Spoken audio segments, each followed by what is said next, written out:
आदरणीय राकेश भट्ट जी, आपके लिए भी जोरदार तालियां।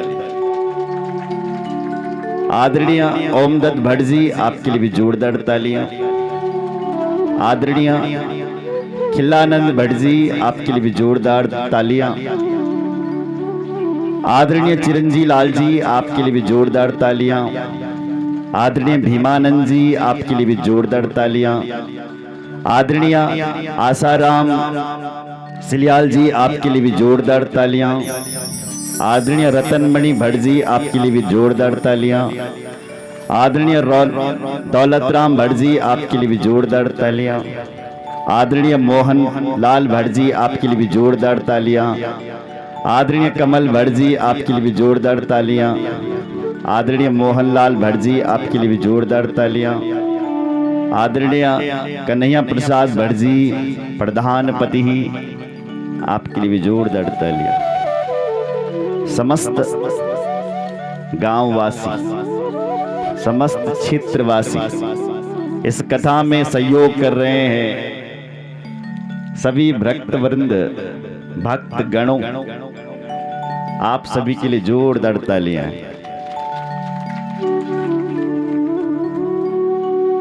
हम सभी का मार्गदर्शन कर रहे हैं आपके कुल पुरोहित, ज्योतिष के बड़े ही विद्वान आचार्य आदरणीय भवानी दत्त ठपलाल जी, आपके लिए भी जोरदार तालियां। हमारे साथ में आए हुए व्याकरण शास्त्र के बड़े ही विद्वान आचार्य स्पष्टम श्रीमद् भागवत पुराणस्य जो पाठ कर रहे हैं, ऐसे आदरणीय सुबोध बमोला जी, आपके लिए भी जोरदार तालियां। हमारे मंडपस्थ आचार्य कपिल शास्त्री जी, आपके लिए भी जोरदार तालियां। बड़े ही सरल स्वभावी शुभम भट्ट जी, आपके लिए भी जोरदार तालियां। कन्हैया की कृपा से कन्हैया की बंसी बजा रहे हैं बंसी वाले सौरभ नौटियाल जी, आपके लिए भी जोरदार तालियां। इस कथा में सहयोग दे रहे हैं, पैड पर शंख फूंक रहे हैं वैकुंठाचार्य,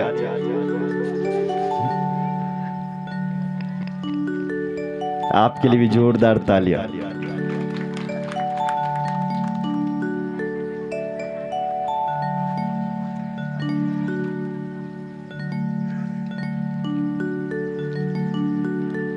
बोलो जय श्री राम।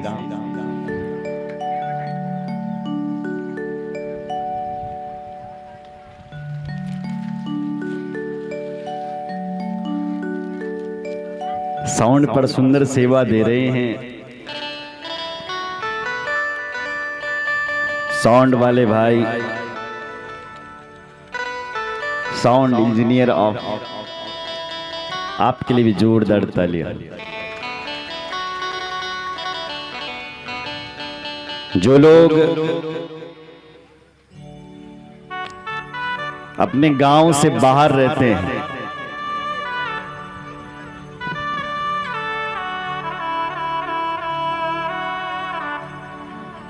कई सालों से जो गांव में पहुंचे हैं, उन सभी का भी इस कथा में हार्दिक अभिनंदन एवं स्वागत है। बोलो जय श्री राम। आइए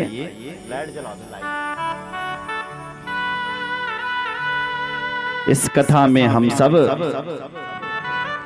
प्रवेश करते हैं। बोल भक्त वत्सल भगवान की जय। पीछे हमारे भगत श्री आदरणीय उत्तम सिंह भंडारी जी बैठे हैं, आपके लिए भी जोरदार तालियां। भागवत रसिक कहते हैं महाराज, हमें भगवत कथा में बड़ा आनंद आता है। आपका भी इस कथा में हार्दिक अभिनंदन एवं स्वागत। कल हम यहां पर भगवान श्री कृष्ण का जन्मोत्सव मना रहे थे। बोलो जय श्री राम। नंद बाबा 90 साल के हो गए थे। कितने साल के? 90।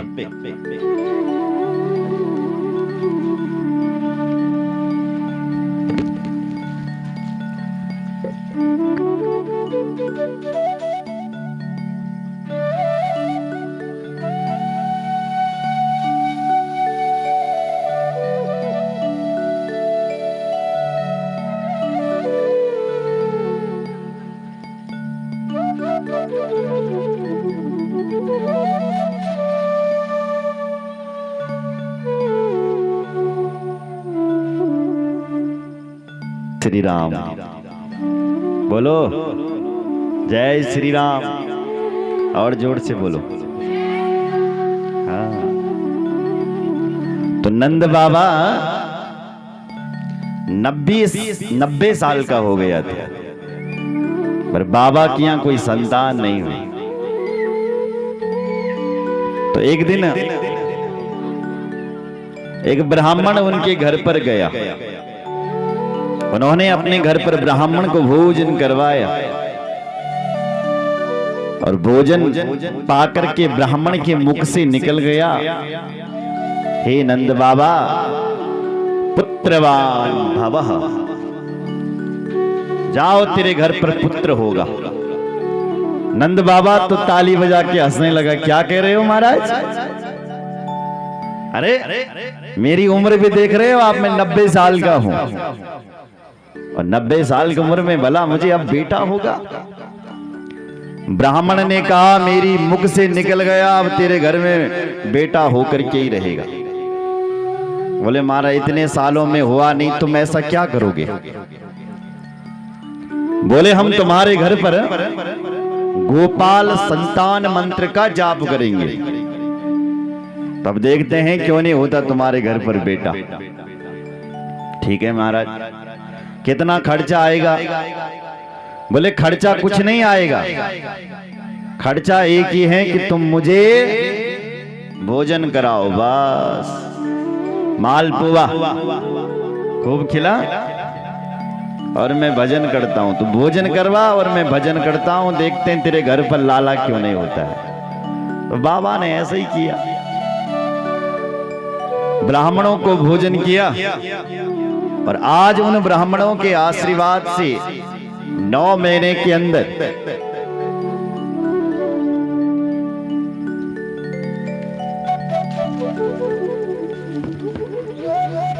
बोलो जय श्री राम। जो नंद बाबा की जो धर्म पत्नी थी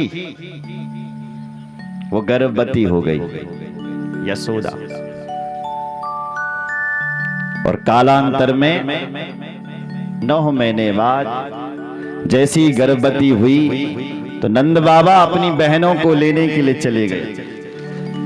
नंद बाबा की 2 बहनें थी, जिनका नाम था, एक का नाम नंदा था और दूसरी का नाम था सुनंदा। तो दोनों नाचने लग गई कि अब हमारी भाभी गर्भवती हो गई है, गर्भवती हो गई।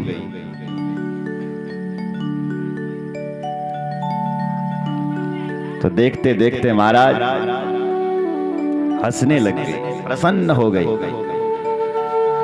आज वसुदेव जी कब गए, कब चले गए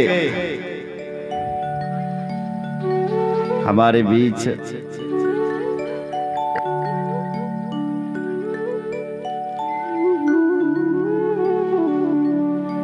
बड़े ही पुजारी अनिल भद्री जी पहुंचे, इनके लिए जोरदार तालियां बजाई।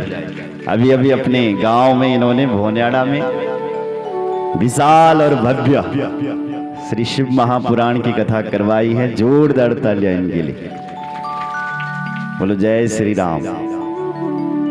ऐसी कथाएं आप हमेशा करते रहें। पुनः एक बार ताली बजाओ।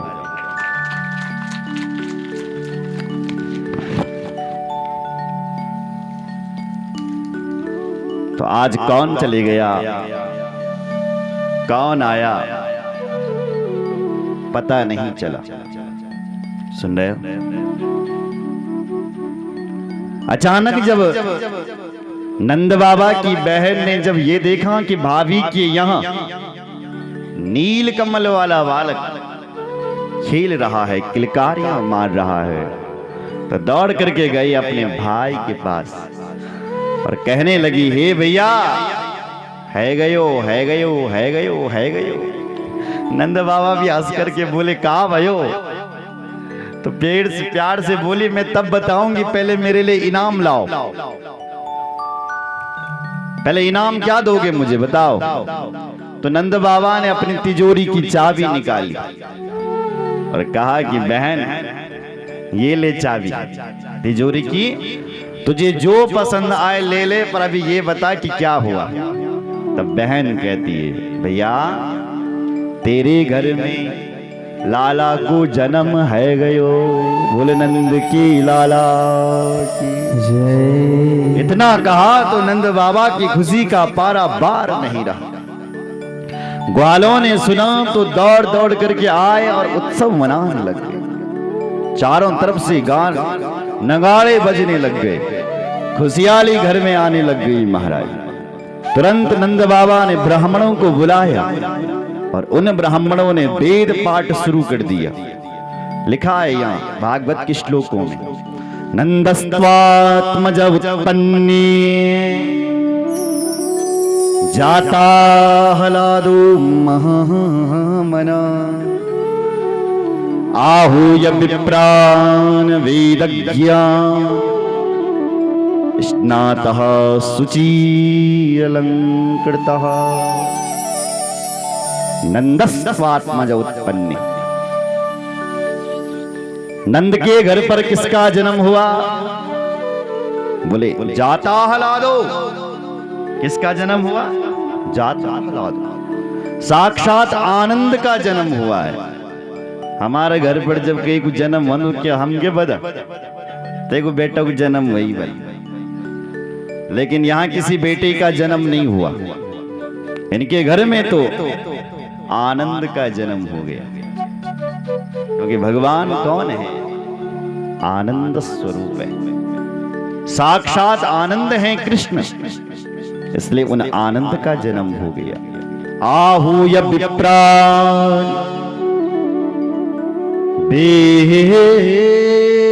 वेदज्ञा। आहूय विप्रान, विप्र देवता है। विप्र मतलब जो वेद को जानते हैं उन्हें विप्र कहा जाता है। तो ऐसे वेद पाठी ब्राह्मण आ गए और उन्होंने वेद मंत्रों के द्वारा स्वस्ति वाचन शुरू कर दी। यहां लिखा है, वाचयित्वा स्वस्तेनम जात कर्मात्मजस्य वै कार्यामास विधिवत् पितृदेवार्चनम तथा। वाचयित्वा स्वस्तेन, स्वस्ति वाचन हो रहा है, सुन रहे हो? और आगे क्या हो रहा है? जात कर्मात्म, सारे कर्म पूजे जा रहे हैं। कार्यामास विधिवत्, विधि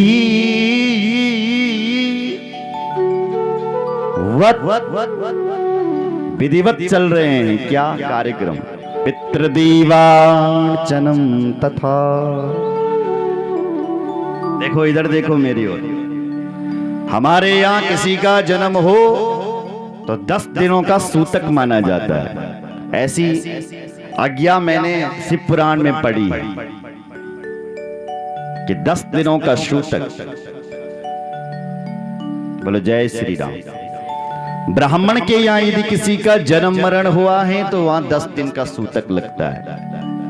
क्षत्रिय क्या हुआ है तो 11 दिनों का। वैश्य क्या हुआ के यहाँ हुआ है तो 12 दिनों का। और कनिष्ठ वर्ण के व्यक्ति के यहाँ यदि जन्म मरण हुआ है तो 13 दिनों का सूतक होता है। ऐसा शिव पुराण की आज्ञा है। लेकिन यहां देखोगे आप, इन श्लोकों में लिखा हुआ है कि जैसे ही कृष्ण का जन्म हुआ कोई सूतक पातक नहीं, सीधे पितृदेवार्चनम तथा पितृदेवताओं की अर्चना शुरू कर दी है, ब्राह्मणों की पूजन शुरू कर दी। बोलो जय श्री राम। क्यों? बोले जन्म होने पर तो खुशी होनी चाहिए, मरने पर दुख होता है, जन्म पर तो खुशी होनी चाहिए। इसलिए भागवतकार खूब उत्सव मना रहे। नंद बाबा आज महादानी बन गया, अपने लाला का दर्शन किया। वाह वाह वाह, 90 साल की उम्र में मुझे एक बेटा हुआ, आज तो मैं इतना दान करूंगा, इतना दान करूंगा जितना किसी ने किया ही नहीं होगा। तो क्या दान करूंगा? बोले गाय दान करूंगा। तो सबसे पहले गाय दान करता है। यहां लिखा है, श्लोकों पर ध्यान दे। धेनूना नियुक्ति प्रादा विप्रेभ्यः समलंकृति तिलाद्रीन सप्तरत्नौघा सात कौंभा वरावृता। धेनु नाम, धेनु कहते हैं गाय को, गाय दान हो रहा है। और इधर सुनो, गाय भी ऐसी नहीं कि जो गौड़ दूध नहीं दिया तेन दान कर दियावा। हाँ? अब हम पाली कदत तेन दान दी दियावा, वो गाय नहीं। विशुद्ध गाय, कपिला गाय, पयस्विनी तरुणी शील रूपा, पयस्विनी तरुणी शील रूपा, गुणो प्रपन्नः कपिला हेम श्रृंगी, नान्यार्जिता रुप्य खुरा सुवत्सा, दुकूल माल धरणा ददोहम। पयस्विनी दूध देने वाली गाय, तरुणी। ऐसा नहीं कि तुमने किसी भी बूढ़े गाय का दान कर दिया, बूढ़ी गाय दान में नहीं लगती। तरुणी गाय का दान कर रहे, नहीं नहीं, कोरी कोरी गाय, शील रूपा। इधर सुनो, मार खुड़े गौड़ नहीं बल करना दान। कैसी गाय को दान कर रहे हैं? शील रूपा, जो सुंदर स्वभाव वाली गाय। कपिला, कपिला हेम श्रृंगी। वाह, सिंगों पर सोना लगा करके, खुरों पर चांदी लगा करके, अच्छे धन से कमाई हुई गाय को नंद बाबा दान कर रहा है। बोलो जय श्री राम। कितनी गायों का दान दे रहे हैं नंद बाबा? बोले जितनी गाय घर पर है 2 लाख गायों का दान दे रहे हैं। बोलो जय श्री।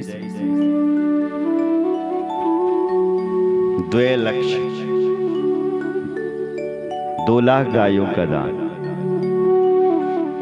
और क्या दे रहे हैं? बोले अन्न दान दे रहे हैं, तिल का दान दे रहे हैं, विप्रेभ्यः समलंकृते, अलंकृते, सोना दान दे रहे हैं, सोना। इधर सुनो, जिंदगी में कभी सोना दान कर देना, सुन रहे हो? सोना दान देने से मुक्ति होती है, मुक्ति। इसलिए जब कोई अपने पितरों का कार्यक्रम करवाता है, कथा करवाता है, तो वहां अपने कुल पुरोहित को या व्यास जी को कुछ न कुछ सोना दान दे देते हैं। बोलो जय श्री राम। तो यहां भी दान दे रहे हैं, सोना दान दे रहे हैं, चांदी दान दे रहे हैं, तिल दान दे रहे हैं।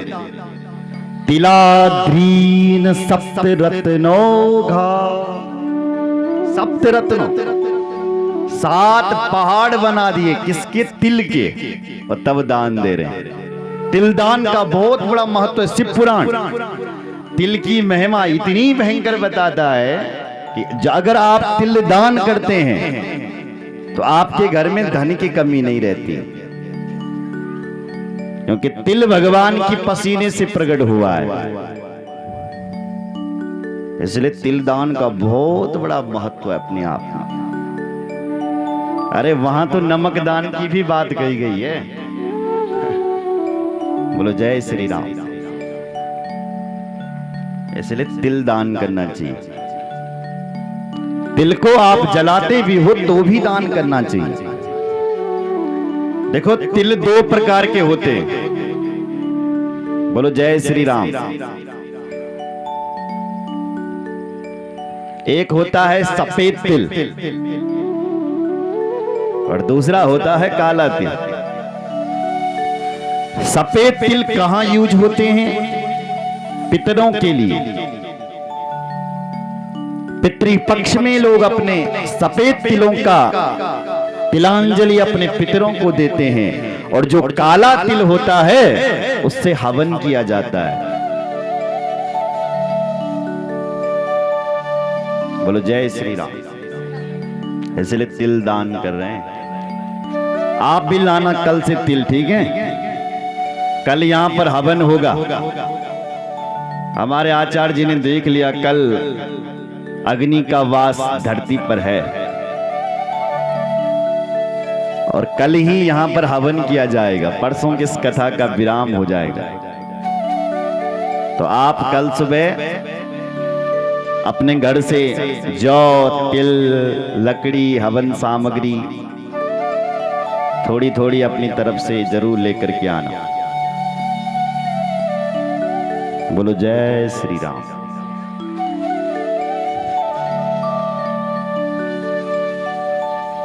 नंद बाबा आज प्रसन्न हो रहा है। गोपियां दूर दूर से 84 कोस से आ रही है और नंद भवन में जा रही है। किस लिए? नंद बाबा का दर्शन करने के लिए, नंद के लाला का दर्शन करने के लिए। और इन गोपियों ने अपने लिए कपड़े बना रखे। कब से? 1-1 महीने पहले से सुंदर कपड़े बना रखे हैं, और आज उन कपड़ों को पहन करके नंद भवन जा रही है।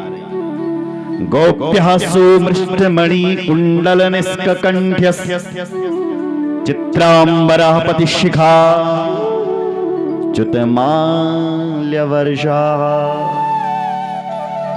नंदालयं सबलया ब्रजतीर्विनेजुर व्यालोल कुंडल पयो धरहार शोभा। वाह वाह वाह, क्या शोभा हो रही है नंद भवन की। बोले वर्णन नहीं किया जा सकता। सुखदेव जी कह रहे हैं कि कितनी गोपियां सज धज करके नंद भवन में पहुंच रही। गोप्यः सुमृष्टमणि कुंडल निष्ककण्ठ्य, कुंडल धारण करके, अलंकार धारण करके, कपड़े धारण करके नंद भवन में पहुंच रही है। और नंद के लाला के पास पहुंच करके कर क्या रही है? बोले आशीर्वाद दे रही है। कह क्या रही है? ता आशीषा प्रयुंजानास चिरम पाहीति बालकी हरिद्रा चूर्ण तैलादिभिः सिंचन्त्यो जनमुज्जगुः। ता आशीषा, आशीर्वाद दे रही है। जब तुम किसी के जन्म की खुशी पर जाते हैं ना, किसी का बेटा हुआ, आप गए तो आप भी यही तो करते हो, बच्चे को आशीर्वाद दे करके आते हो। चिरंजीवी चिरंजीवी भव।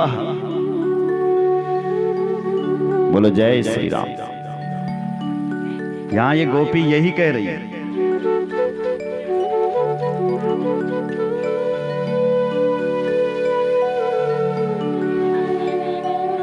चिरम चिरम पाहीति बालके।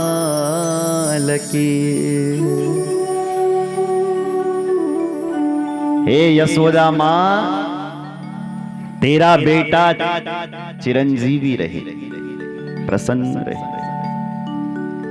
आगे लिखा है कि सूत मागध भी जा रहे हैं, बंदी जन। कुछ लोग तो आशीर्वाद लेने के लिए जा रहे हैं, लेकिन कुछ लोग पैसा कमाने के लिए जा रहे हैं वहां। शायद खुशी के मारे कुछ मिल जाए। नंद बाबा भी जो हाथ में लगता है वही देता है खुशी के मारे। लिखा है नंदो महामनास्तेभ्यो वासोलंकार गोधनम सूतमागध वदन्दिभ्यो येने विद्योपजीविनः। सूत मागध जो बंदी जन है, नंद बाबा उन्हें क्या दे रहे हैं? बोले वासोलंकार, वस्त्र और अलंकार दे रहे हैं। मतलब सीधी सी बात है कि सोना बंट रहा है, अलंकार कहते हैं स्वर्ण को। कहीं चांदी बंट रहा है, कहीं हीरे बन रहे हैं, और ले ले करके सब प्रसन्न हो रहे हैं। बोलो जय श्री राम। ऐसा लग रहा है परीक्षित कि रमा क्रीडन भू नृपः। आज इस नृप राजा के यहाँ ऐसा लग रहा है कि रमा कहते हैं लक्ष्मी को, क्रीड़ा, आज रमा देवी क्रीड़ा कर रही। लक्ष्मी देवी अपने पति के जन्म उत्सव पर नाच रही हो, इसलिए नंद बाबा सोना दान कर रहा है। बोलो जय श्री राम। हे परीक्षित, वसुदेव जी की 8 पत्नियां हैं। उन 8 पत्नियों में से वसुदेव की एक पत्नी का नाम रोहिणी है। आज वो रोहिणी नाम की जो पत्नी है वो भी यहीं गोकुल में रहती है, और उसका भी एक लाला हो रखा है। उसका नाम है, नाम आगे बताएंगे, अभी नाम नहीं रखा, केवल लाला हुआ रोहिणी का। उसका नाम आगे जाकर के बलराम हुआ। तो रोहिणी मैया भी बड़ी प्रसन्न। रोहिणी च महाभागा नंद गोपाभिनंदिता व्यचरत दिव्यवासः सत्रकंठाभरण भूषिता। रोहिणी च महाभागा, रोहिणी भी नृत्य कर रही है। नंद गोपाभिनंदिता, ग्वालों के अंदर इतनी खुशी है, इतनी खुशी है परीक्षित, हे परीक्षित मैं वर्णन नहीं कर सकता। ऐसे 18 श्लोक लिखे गए खुशी के मारे। सुखदेव जी कह रहे हैं आज ऐसा लग रहा है कि 18,000 श्लोकों का सार इन्हीं में आ गया है, नंद भवन में। बोलो जय श्री राम। सब लोग गा रहे थे, नाच रहे थे, तुरंत नंद बाबा को ध्यान आ गया। क्या? बोले हम अपने गांव के राजा हैं और कंस ने हम पर टैक्स लगा रखा है, कर, इसलिए 1 साल हो गया पूरा, और 1 साल से भी ज्यादा होने वाला है, अभी तक मैंने टैक्स नहीं दिया, कर नहीं दिया। और यदि कंस के यहाँ यदि दूध दही घी नहीं पहुंचाया तो न जाने क्या खड़ा कर देगा, उत्तरव खड़ा कर देगा, क्या आफतकाल खड़ी कर देगी। इसलिए सबसे पहले मुझे उसका कर देना पड़ेगा, उसका टैक्स देना पड़ेगा। इसलिए उन ग्वालों के लिए नंद बाबा बोले, अरे भाई ग्वालों तुम खूब गाओ बजाओ नाचो, खूब बांटो जो बांट सकते हो, मैं अभी जाता हूं और कंस का कर दे करके आता। तो क्या बोल रहे हैं नंद बाबा, गोपान गोकुल रक्षाया निरूप्या मथुरां गता नंद कंसस्य वारसिक्यम् करं दातुं